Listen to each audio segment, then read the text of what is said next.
4 convicted of obstruction on January 6 in final Oath Keepers trial. 4 people who marched with the Oath Keepers militia into the Capitol on January 6, 2021, were convicted on Monday of conspiracy to obstruct the work of Congress, bringing an end to the third and final trial examining the role that members of the far-right group played in the attack. The 4 defendants Sandra Parker, Laura Steele, Connie Meggs and William Isaacs were also found guilty of an array of other charges, including destruction of government property and conspiracy to prevent members of Congress from discharging their duties by certifying the results of the 2020 election. 2 other people charged in the case: Ms. Parker's husband, Benny Parker, and Michael Green, a close associate of Stuart Rhodes, the leader of the Oath Keepers, avoided conviction on conspiracy charges, but were both found guilty of illegally entering and remaining on the Capitol grounds. The verdicts, handed up after more than a week of deliberations in Federal District Court in Washington, followed the convictions at 2 separate trials of Mr. Rhodes and 5 other members of his group on charges of seditious conspiracy, the most significant count to have been brought so far against any of the 1,000 people arrested in connection with the Capitol attack. Mr.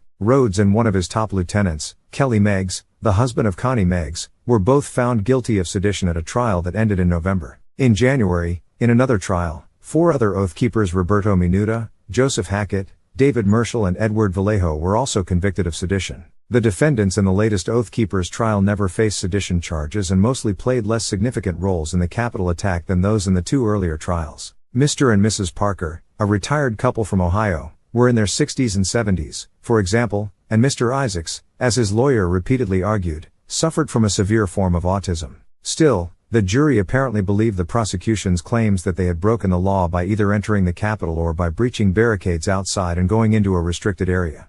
They seized and claimed a building that cannot belong to them alone, Alexandra Hughes, a prosecutor, said of the defendants during her closing statement this month. They imposed their will on the democratic process. They violated a principle that we all must abide.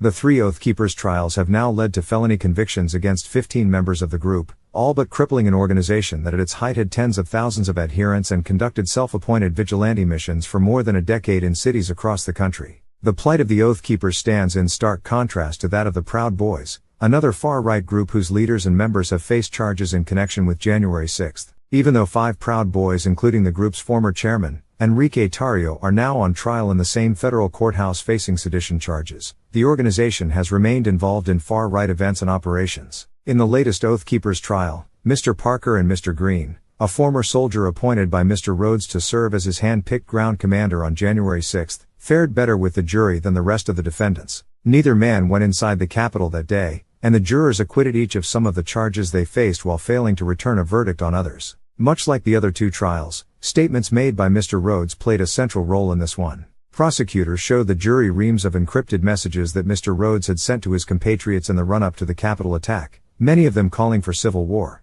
On the 6th, they are going to put the final nail in the coffin of this republic, unless we fight our way out with Trump, preferably, or without him. One of the messages read, "We have no choice."